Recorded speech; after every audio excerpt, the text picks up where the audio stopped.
Hi, everybody. Welcome to Do You Believe on Live Sci-Fi. Thanks, everybody, for joining us tonight. I know there's a lot of storms happening out there in the East Coast, Tim? A lot of storms? A lot of storms. A lot of storms. So whoever's joining us tonight, welcome. Thank you for being here with us. Now, tonight, Tim and everybody, I have my co-host with me, Tim Wood. Welcome, Tim. Hey, how's it going, everyone?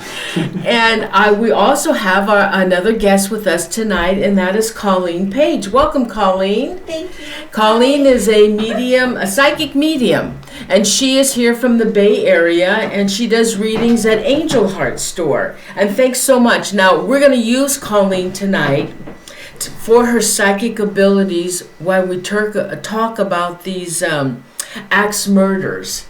And I know she's been sitting here picking up on, we're going to touch also basis on the New Orleans axe murder, and she's been picking up, as we sit here, she's been picking up things on that axe murder. So this will be very interesting. Now, also, while we talk about the axe murders of the Midwest, Colleen, if you pick up anything, let us know. Okay? Mm-hmm. All right, so tonight Tim and I decided to do a show on the 1910s axe murders of the Midwest. Well, it's not really 1911 through 1912. But for those that don't know, there were like a string of axe murders that occurred in the early 1900s, but there were about 6 of them that happened from a period of 1911 to 1912. And one of the people, I guess, who was investigating these crimes, McClurry, I think it's McClurry or McClaughry. McClaughry, I can't say. Special Agent McClaughry, yeah. Yeah, he actually investigated each one of these crimes and actually connected 6 of them together, and basically he came up with a theory called McClaughry theory. And so what we're going to do tonight is just kind of go through some of these famous axe murders and talk about them. We'll be showing some pretty graphic pictures tonight. We don't have any pictures from the actual crime scenes, but we do have some pictures that show what it would depict, what it would look like if someone got hit in the head with an axe. So we'll be showing some of those pictures tonight. And they actually in the 20th century, the serial murder seemed to be a phenomena, and it was all a new type of American crime. Well, and I'm going to go against you with all that, because there weren't any modern day techniques, investigating techniques to really investigate these crimes. The closest thing they had to actually investigate, like technique-wise, was the Bertillon technique, which actually used a person's hand, and they would measure out the length from your tip of your finger to your, the skeleton, right, pretty much, features of your hand. And that was up until I think the Scotland Yard came up with a fingerprinting process. That was the only way that they could really track criminals. So I would have to say that there were probably serial killers, like Jack the Ripper. And what they were saying is they believe it was due to society changes, like drug abuse, poverty, and actually pornography at that time. I just think there's always been sick people out there. And that, yes, and that too. Yeah. So, but yeah, so we're going to be talking about, I guess, the first suspect, which was Henry Lee Moore. And he was the person that McClaughry actually designated as the serial killer who perpetrated all these crimes. Right, and they also believe that. They also believe that a lot of these serial killers used locations that were close to railroad tracks, because in those times they didn't have a real good means of transportation from getting to one house to another to do these axe murder killings. So these murders are going to be from the Midwest that we're going to be talking about. Yeah, and there were six areas where these murders happened.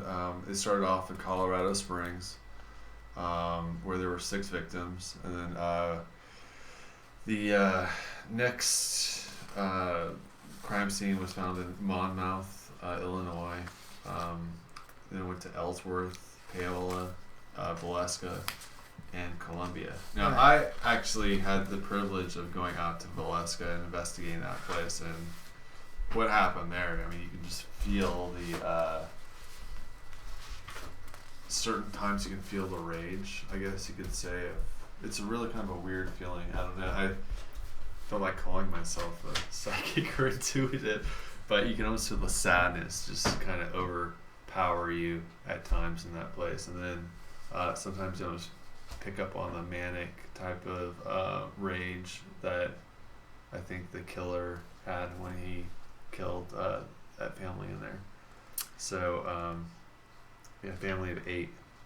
Our family of 6 and two kids. Yeah, let's start with the first one and go through it, and then because I'd like to talk to you about the Valeska when we get to it. Yeah. So let's talk about then there were 6 victims. Yeah, and this started off in 1911, and it was the fall of 1911, and they lasted all the way up until I believe it was summer or fall of 1912. So it was pretty much a year stretch. Right. But there were also other axe crimes that occurred during this time that we're not going to aren't connected to this theory. Yeah, we had the New Orleans massacre, which you guys are talking about later. And then there were also the, you had the, what's the other one? The Lizzie Borden. Right. There's just too many. It's just really In the 20s, they cropped up again, though. Getting in the 20s, they cropped up again. Yeah, well, because there were so many axe murders that we decided just to concentrate on the stretch of 1911 to 1912. Yeah. I mean, there's just too many, and in the Midwest. Yeah. So that was we could do a whole month series on axe murders. Yeah. I mean, they were in Europe, everywhere. They were happening everywhere. Right. All right, so Tim, let's talk about the 6 victims then at the Colorado Springs that first appeared in September 17th of 1911. Okay, well, basically, I'm just going to kind of go and run by the things that were common at the crime scene. We had they were committed with an axe. The axe was found at the crime scene. One important thing to note is that they occurred on a Sunday night. And I think, I'll talk about this later, but although McClarley, he designated that 6 of these crimes were all linked to the same person, I think that there were only 3. And the 3 that I think that were actually all connected were the Colorado Springs, the Ellsworth murders, and the Valeska murders. That's just what I believe. And my belief is that the one that did the Valeska, to me, seems like somebody that was not a serial killer, and for some reason he killed that family that I don't know why, because from what I read, he totally smashed up their faces, but that wasn't the case in the other. It wasn't the case in some of the other ones. In Colorado Springs, he smashed up the faces. He actually smashed their face, or did he just hit their skull? No, I mean their skulls were bashed in. Okay, because when you take an axe, no, you hit them with the blunt side. They weren't hit with the actual sharp end of the axe. They were hit with the blunt, the back side. Were they facing up? Because the one you were talking about was revenge. Okay, which on the Colorado Springs? Okay, well let me get into Colorado Springs first. Okay, so the victims were all in bed at the time. The killer stayed on the crime scene. He washed his hands at the scene, and it was found near railroad tracks. Right. So I mean, I'm not going to go into like step by step of what's going on there, but that's that. So. He had an overcoat.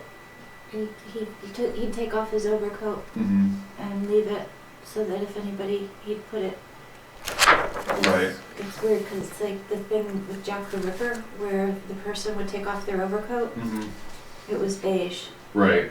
We had, if you guys have any questions in chat too, just go ahead and type them in the chat.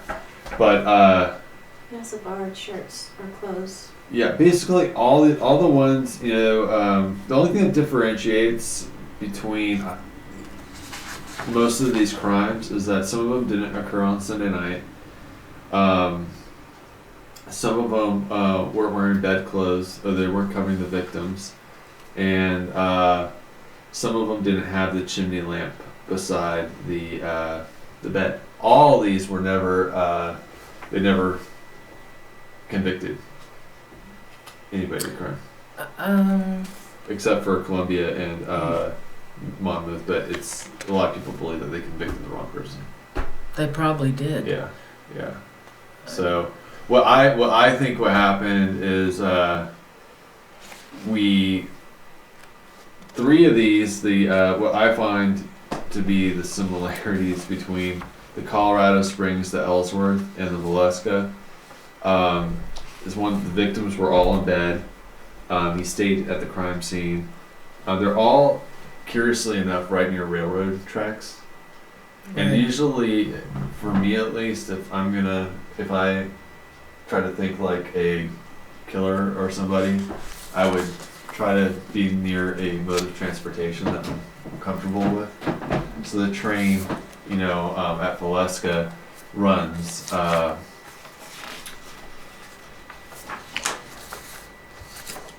right by, Okay, can I just tell the viewers about the Colorado Springs one? Yeah, go ahead. Okay. So there were 6 victims, and it was the Burnham family, and a relative had gone to check on the family because they were concerned. They hadn't heard from them. So what it was a family, and it was a woman and her 2 children. And the house was locked up, and so there was no robbery. There was no motive for robbery at all, and they were all axed, being killed with blows. Now it doesn't say that it was blows to the head, Tim. Did you get blows to the head? Blows to the head? Yeah. Okay. Now, if you think about these crimes, and I don't know, any normal person like me, if I hear the slightest bit of noise, I usually get up at night and I go check it out. And a lot of these things, like what I have trouble processing, is how could something like this not be paranormal in nature? Like Amityville, you had a whole family shot with a Marlin rifle, and an axe is it's not a rifle, but still. When the murders happened in Valeska, the perpetrator was so intent on killing the Moors that when he was above their bed and doing the motions with axe, there were axe marks that are left in the ceiling till this day. So it's a small house. We're talking, houses aren't. How tall are the ceilings? The ceilings are really low. It's like a 2-story shed. So do you think it could have been a really tall man, and when he was bringing the axe up? No, I think that, Well, what? Okay, there so some other the severity of those murders, they were so hacked up. Okay, this person don't you think they would have had to bring that axe up in order to just forcefully slam down on them? What's this rage? I don't know how to describe it. The people in the other parts of the house, though, they would hear. Yeah, they would hear it. So that's what I'm saying. How could they still be in bed? Like in Amityville and stuff like that. A lot of people argue that there were demonic influences or something that actually, lots of times when you have. Took over. Yeah, people say that, they can affect things that you hear. Like when I was at the Sally house, I was yelling to Patrick. And that house is small, but he could not hear a word I was saying. It was like I was in a sound bubble. My God. So it's something like that. I mean, that's the only way. I mean, I can think like, Yeah. if you're looking at, you had really Colorado Springs were two sprees that occurred on the same night. Right, on the same night. There were two families of 3 that were murdered. So that's 2 different times there. But you're talking about Valeska, which is 8 people, and then you have Ellsworth, which is actually a family of 5. And so we're talking about 2 or 1 person here. You're talking about 8 people in this small shack. And some of them had children. Yeah. So how can an axe murder kill? So I see, I don't know anything about murder. Mm-hmm. So if somebody hits you with a axe, is there time to scream? I guess not, because they were sleeping. I know, like when I was reading here at Valeska, Lena Stillinger, I believe it was. I could be wrong. Yes. But Lena Stillinger was found in her bed in a protective position with her hand up like this, trying to stop one of the blows. But she was actually, what the killer did is he actually went up the stairs, killed the parents first. Came back down. And then he went to the next room, the children's room, and killed the other 4 children, the Morris family, and then he went downstairs and finished off Lena and Ina Stillinger. They said one of them woke up. Yeah, one of them, Lena. Lena woke up, and he's the person that he's the girl that after he killed her, he apparently took off her clothes and put her in a compromising position, and then he masturbated with a slab of bacon. With a slab of bacon that he had gotten out of the because refrigerator. bacon had Was the fat she on sexually it. assaulted? No. But I mean, back in those days, how would you know? Yeah, that's true. You couldn't really test, I don't think, for sperm or for anal. I mean, they just didn't have the. We were talking about Valeska, Iowa, So. Yeah, that Valeska really puzzles me on that one.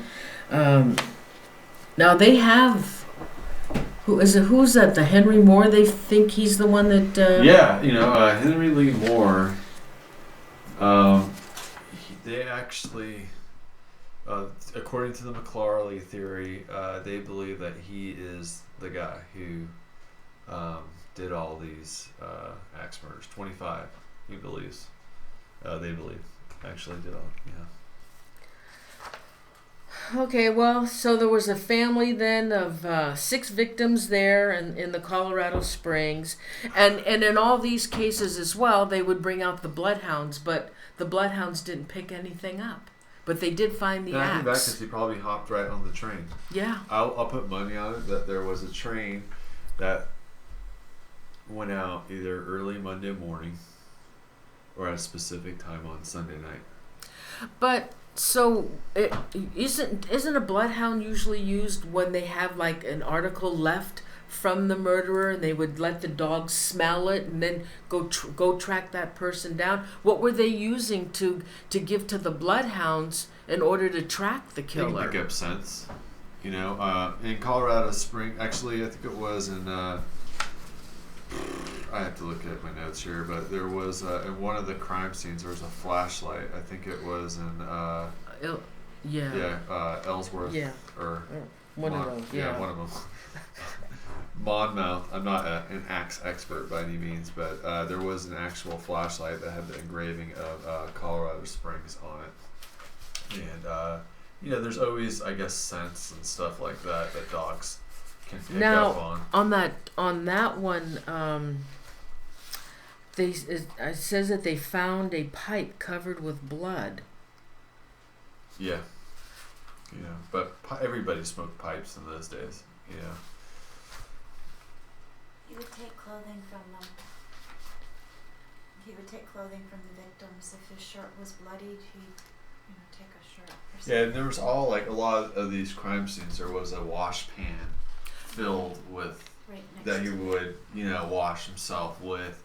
And wash the blood off the axe. Wash the blood off, and not the axe. I mean, the axe, like in Valeska and a lot of these other, he would just take from, a lot of people those days who would chop wood or, they just leave these things outside their houses. I mean, who would have thought that, They'd use their axes. Yeah. Or pickaxes to pick things. Yeah. Is anybody in the I got a message here. I guess some people are having issues with Embed Player on Live Sci-Fi. Are you guys still having problems with that?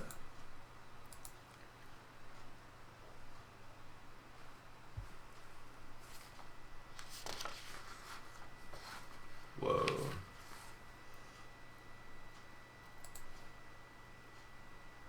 Yeah, I'll go ahead and try to fix that for you guys. Sorry, I don't know why that's doing that.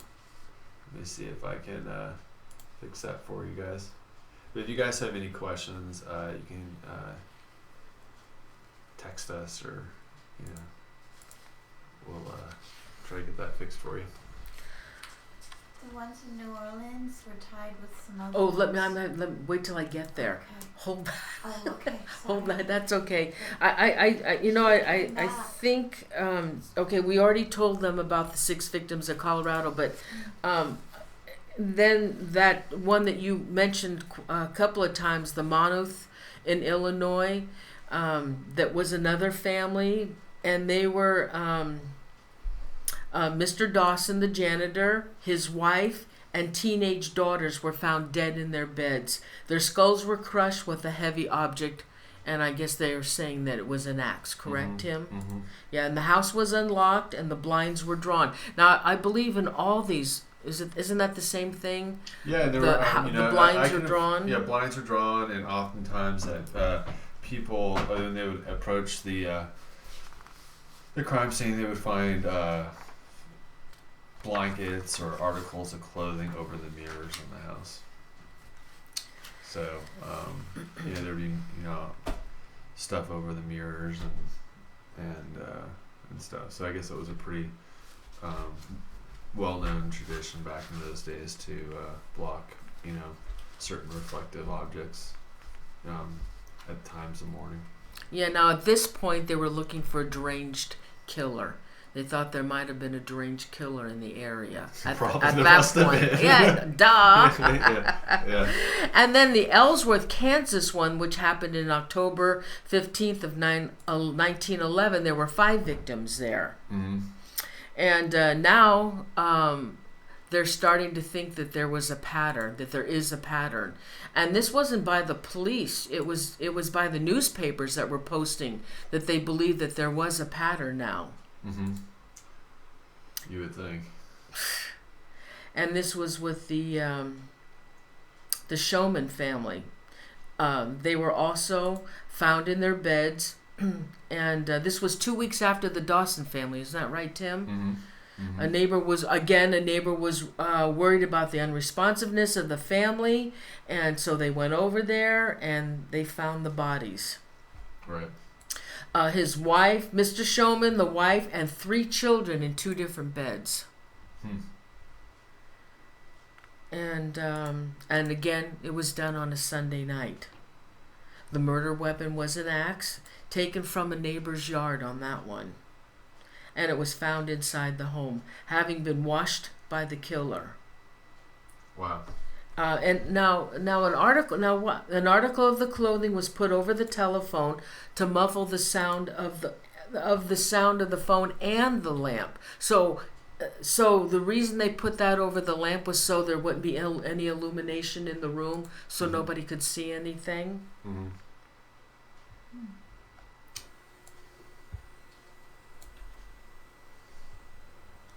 Okay, and so yes, by this time, Tim, they now had similarities between Colorado Springs, which was the Burnham family, the Monmouth, which was the Dawson family, and the Ellsworth crimes, which were the Showman family. Are you picking up anything on those, Colleen?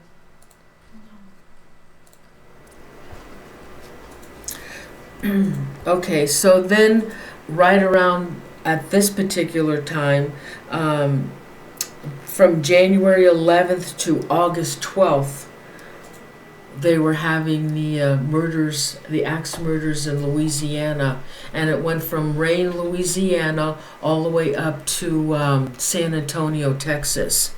But on the axe murders in Louisiana, the police and the public were thinking that it was a paranormal, it was related to the paranormal, because some of the people would see a big tall black figure in the room. And the weirdest thing about those murders, the axe murder would chisel a hole in the door, but this hole was not even big enough for a child to go through. So I was telling Tim the other day, I got this vision because I had been thinking about it, because I couldn't figure out, well, the only way anybody could get through there would be an animal. If it was too small for a child, it had to be an animal. I told Tim I came up with a monkey, because in those days they used to use monkeys for those, those guys that would have those little wind-up organs, and they would train a monkey. So that came to me, why couldn't it have been a monkey then that he trained to go in and open doors and unlock latches? And that's how he accessed the homes to get in, because they were not broken into. There was a window. One time he used a window, though. I see a They window. would, yes, there were windows because the screens were taken off the windows. He did. Absolutely correct. I see correct. somebody doing something with a window. But the thing is that I see people, I see Italian people. I don't know why Italian people, but I see Italian people. You're and absolutely they were right. Sleeping. I don't understand the part about the store, but like they were like sleeping in the store or near the store. But when you were talking about it, I saw somebody coming up the back way. It was like behind, but the store faced the front. So I don't understand that part. Most of them were Italians, and But- they owned stores. The other thing is when you were talking about the other cases in the Midwest and the West, I didn't see anybody taunting. With this, I saw somebody taunting, like where they were trying to play games or say they were something from another place, basically. Like that, I don't know about letters to the other places, but this person wrote letters either to the police. He did. Or He the wrote a letter. newspapers. Yes, he did. He wrote a letter. And he wrote it in a very funny, stilted way. And then the other thing about the quiet, with the other ones, I was wondering about the energy as far as when the different planes, as far as when you walk into like a church or some different places, how you can hear things that are amplified, and then other times you can't hear anything at all. So I'm wondering if they were manipulating energy. Okay, are you talking about the Midwest, No, or are you yeah, that talking went about? back to the Okay, you went Midwest. back. All right, Because that came through after I saw the letter. That's all. Because I saw him writing a letter. He did. And he wrote it. Okay, but I he said have he the was from letter. He said he was from another place. Okay, He wasn't from here. I want to read this sorry. letter. I Sorry. want to read this letter, and you tell me about it. This letter, it was written from the axe murder of New Orleans. It was given to the editor and published in March 14th of 1919. And this is what he says. Hell, March 13th, 1919. Esteemed mortal, they have never caught me, and they never will. They have never seen me, for I am invisible. Even as the ether that surrounds your earth, I am not human, but a spirit and a demon from the hottest hell. I am what you New Orleans and your foolish police call the Axeman. When I see fit, I shall come and claim other victims. I am alone now, who they shall be. I shall leave no clue except my bloody axe, with blood and brains of he whom I have sent below to keep me company. If you wish, you may tell the police to be careful not to rile me.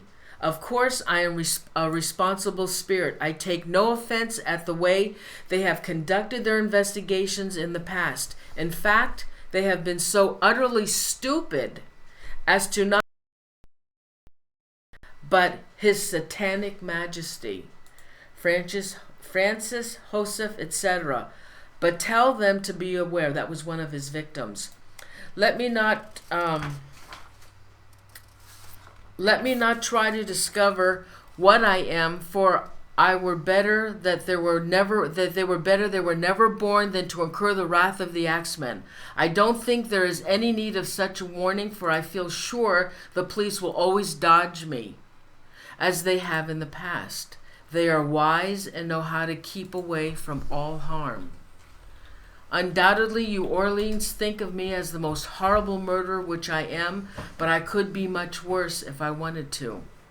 If I wished, I could pay a visit to your city every night, and I could slay thousands of your best citizens, for I am close relationship with the angel of death. They're asking you what you're reading, right? This is the letter, I told them, this is the letter that was published by the editor of the New Orleans paper, The Times, and it was dated March 14th, 1919, and this was given to the editor. This is the Axemen of New Orleans. He killed again in May, too. But did he come back? Were there murders later on? Because I'm getting something where there were other murders that he was connected It was from to. 1911 to 1912 is when his spree was. Okay. Was there anything else that ever happened later? I didn't go beyond that, and there were other axe murders, but we were staying within this time 'Cause period. I think he was connected to some later ones. Well, to me, that letter sounds like something that Jack the Ripper would write. Yes. Almost seems like a copy. Actually, I think they kind of. He was caught though. Jack the Ripper? He was caught. No. Yeah, he was caught. He was put away privately. Okay, privately. Okay. He was caught. His father was well respected, and they knew the father. Some of the people at the time. He was a surgeon, and he was put into a private mental institution. And the man who did it, who saw him, was a mystic, and he approached. I don't know who he approached. If it was Scotland Yard. But he actually was instrumental in catching. He was put away in a private mental institution. Really? Now, where did you get that information? You just picked that up? You picked it up? That's why it's confusing, because there's no timelines. It all intersects. It gets mixed up. Because their work, they believe that, because there was like 200 murders, but they believe that the Jack the Ripper did how many, Tim? 8 of them? Yeah. 8 of them? He was a well-respected doctor or surgeon, and he would go all over England, and he didn't look out of place because he was a doctor, because he would go to the East End and help people. So he didn't look out of place because he was a doctor, and they go everywhere. And he had a big dog. Possibly we can find out more tonight when we do ITC. Okay. Yeah. We're going to be, no, it's okay. We're going to be doing ITC at 8 o'clock, well, in about 45 minutes. Oh. Yeah.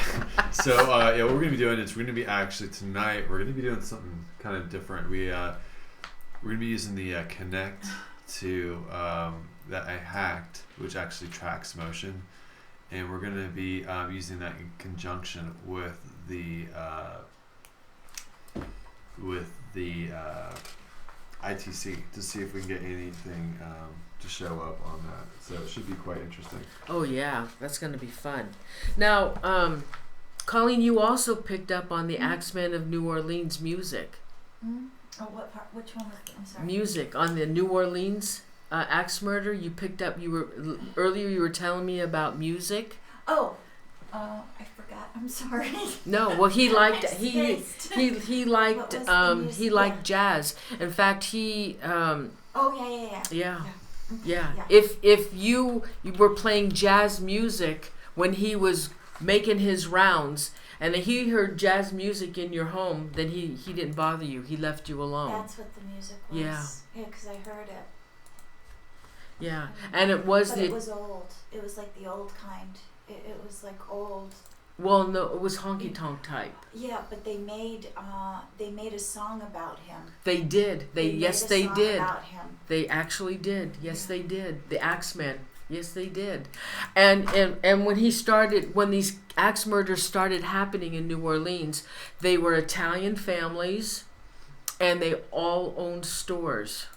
But then eventually there were some other people that were killed that were not Italians. Okay, because I picked up the Italian people when you were talking about the monkey and just the back Now, door. so tell me, what is your thought on that? He at one point he was chiseling the doors, and they were saying that would be his entry. But there was windows too, because a couple of times he went through the windows. But I don't understand, like, as Tim was saying about not hearing things, because if he's hacking away at a place where someone's living, you would think that they'd be able to hear it. I know. So, but there again, I see him taking people's clothing, and he would also take people's axes and then use them on somebody and then leave it and then take somebody else's axes. And there was like a river embankment or some sort of low embankment that was along the back that I don't understand what that is, but it would be slightly elevated or something, and then there'd be like a back alley, and then there'd be like the front where the place was in the front, but he'd always Well, go in through New the back or the Orleans, side. the Mississippi River Uh-huh. was up. Oh, And okay. you're this be level below here, and it was up like a levee. Oh, okay, that's what it yeah. was, because I see it like lower and going up and like walking through there. And then there were people on the other side of that though too that I'm not quite sure what that was, if they found someone or something. And not everybody died though. Some people lived after they were chopped up.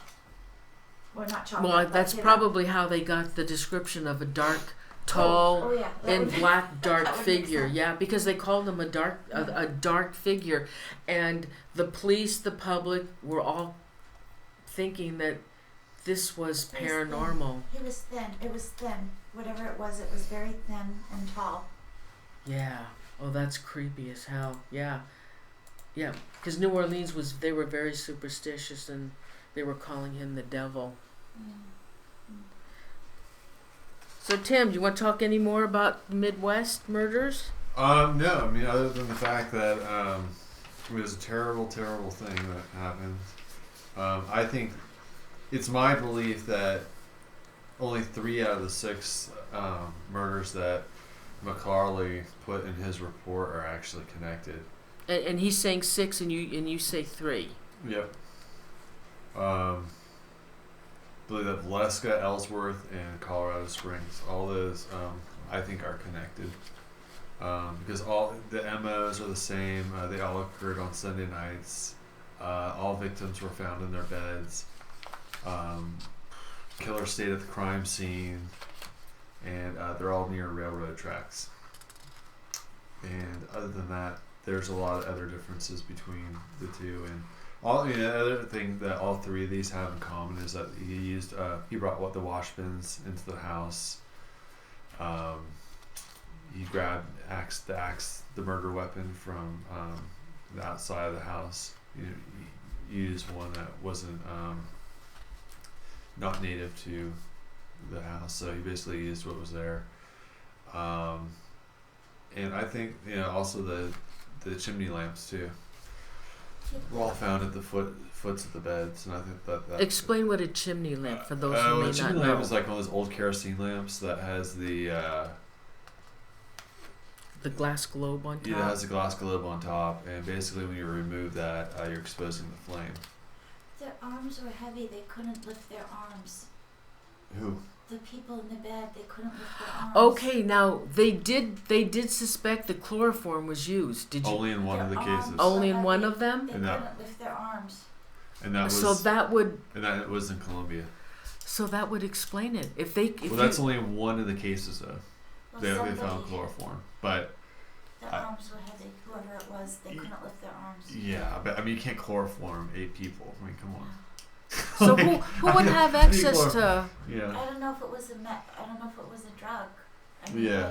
it's Yeah, just well, they I mean, couldn't Colombia, I think it could have happened because that was the only crime scene where they found The chloroform. chloroform, but that was only 2 victims. lift. But Other demonic- ones are like Valeska's 8, Ellsworth Yeah, is 5, Colorado. I think there was something. demonic. You can't it's like you can't lift, you can't move. Yeah, something forcing them down Yeah, or something that's like it. that. Yeah, that's it. Yeah, That that's you can't lift your arms and you Yeah. can't. Yeah. I think I think it was something that definitely some other type of influence is going on.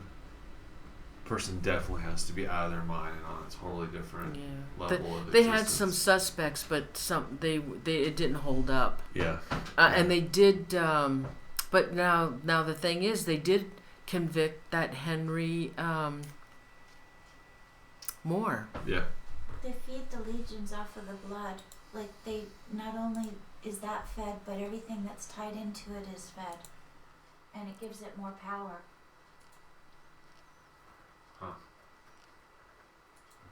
Okay, so what about Lizzie Borden? Now, Lizzie Borden was also an axe murderer, even though it wasn't involved in this. Yep. But so, what do you pick up on? Do you know about the Lizzie Borden case? She wanted the money. She didn't like people. She liked animals. She wanted the money. She sent her sister, or somebody. I guess it was her sister. She sent them away. She wanted the money. She didn't. She hated the cheapness. Now, okay, I have to ask you another question. Are you picking up any incest at all? No, I'm picking up that she couldn't stand the mother, the replacement for her mother. There was another that was there with the father. Her rage against the attention from her father that was directed at the mother. I guess it was the stepmother. I guess she'd be the stepmother. But she hated the father's cheapness.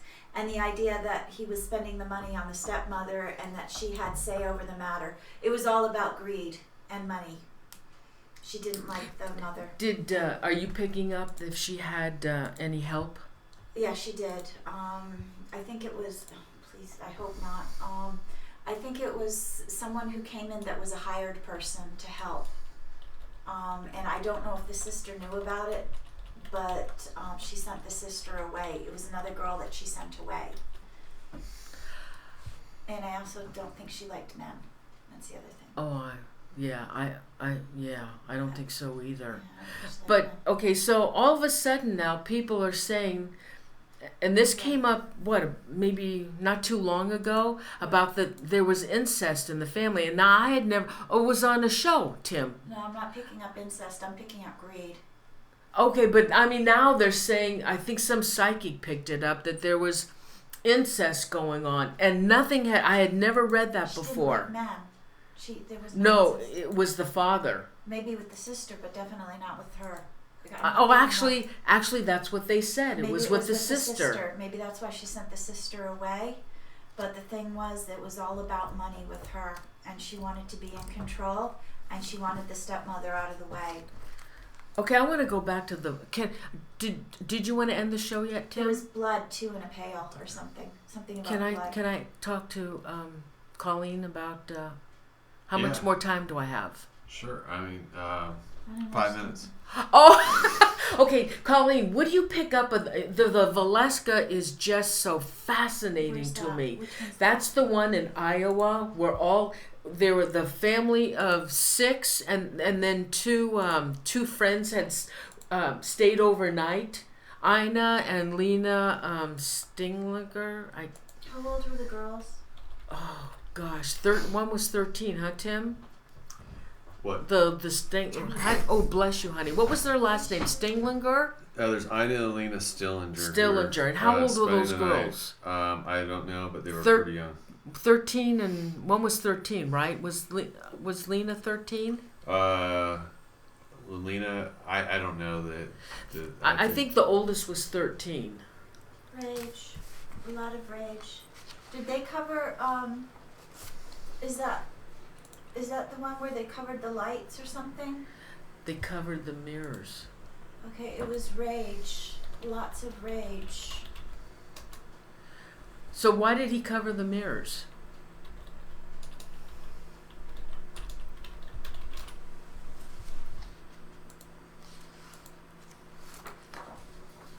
There were 3. I think there were 3 involved with that. Really? Not just one person? No, it was something with the number 3. I don't know if it was Well, the according third, to my theory, the third thing they the did. third thing was the third thing that was the last and final murder he did. So that might have been where the number 3 comes It was the last one that he did? According to my theory. Because the number 3 came up when you asked about the mirrors. I saw number 3. Mm-hmm. So I didn't know if there were 3 people or the third, but the number 3 figures very strongly with that place. Hmm. And then the other thing that was popping up was that it was a sign of mourning. Hmm. And I don't know what he was mourning for or what he wanted people to be thrown off for, but all I know was mourning was also part of it. Well, he also Was covered their revenge. faces Was with cloth. Was revenge. There was something about revenge with that. Covering their face with cloth? Yeah, it was revenge, like the henchmen, like the going to paradise, the man, the axe man, the man that would guillotine people, or the person that stuff. Yeah. That type of thing. He thought he was acting in some weird way as the messenger of death or the Because messenger of the something. story goes, they think that the murderer was hiding out in the attic, Tim, hiding out in the attic, and then when they all went to bed, he came out. Right. It's so weird. Yeah, I don't see him. I don't see him hiding, but maybe. But he planned it. He did plan it. Really? Interesting. It was planned. I don't know why he chose them or why he picked them, but he did plan it. But it was something about being like the messenger of death. And you think 3 people were involved? Yeah, or it was the third thing, as Tim said. It was something with the number 3. Yeah, it was like his final swan song or something. And it He was was very confident. a revenge murder, huh? Can you pick up revenge. why? What the deal was? And it may not have even been revenge against those people. It may have been some misdeed or something that he thought had happened to him, or that he had believed had happened to him, and that they were instrumental in him carrying out his revenge. But he was bloodthirsty no matter what. And he thought he was sending them to hell, I guess. Really? I think to hell. Wow. Or someplace, or more power, gathering. So, did this person live in town? No. Oh, was He he did not. passing through? No, I think he had been there before. I wonder if it was a tinkerer or something. You know how people go through... He had been there before. Did he know the family? I don't think he knew the other people that were there, but he did know the family. So why would he kill all those people? Why would he kill the kids too? If it was a revenge against Joseph, Just to kill everybody. really? Just to kill everybody. They wipe everybody out. Just to wipe everybody out. It's pretty crazy. Josiah, it was Josiah, right? Josiah Moore. Yeah, just revenge. Just, to just wipe out all the generations. Do you have anything to add, Tim? Is there any questions? No, I mean, I just, are there any questions in chat? We have time for a few questions. Sorry for the video difficulties. But we are going to be commencing the next part of this show in about a half hour. So I want to apologize to everyone for the audio, actually the video tonight. I think we got a demon in the computer tonight. I'm working on it as we speak. Sorry about that. Doesn't look like we have any questions. If there's any questions on the YouTube, feel free to let us know. Go ahead and answer those. Oh, and everybody, please subscribe to Live Sci-Fi and to give us a like. We'd really appreciate that. Thank you. Yeah, sorry for the technical difficulties tonight, but we should have them worked out for the next part of the show. So, yeah, just looking at chat here right now. Well, audio is still good. Thanks, Sitting Bull. Sorry, guys, for the video issues. But yeah, we're going to be starting the next part of the show in about a half hour. So if you guys would just be patient and tune in, we'd appreciate it. So this is Tim. Yeah. Are we signing off? Yeah. Okay. We'll be back in a half hour, you guys. Thanks everybody for joining us. Thanks Tim. Thanks Colleen. Colleen will be joining us for the spirit communication. And where do you see what Tim has for us? It's going to be awesome tonight. Thank you, Tim. Thank you. Thanks. All right. Thanks Bye, guys. everybody. Bye. Good night. Oh, my arms were so heavy. They were so heavy when you were talking about that. It was like they were shaky and heavy. The Really? people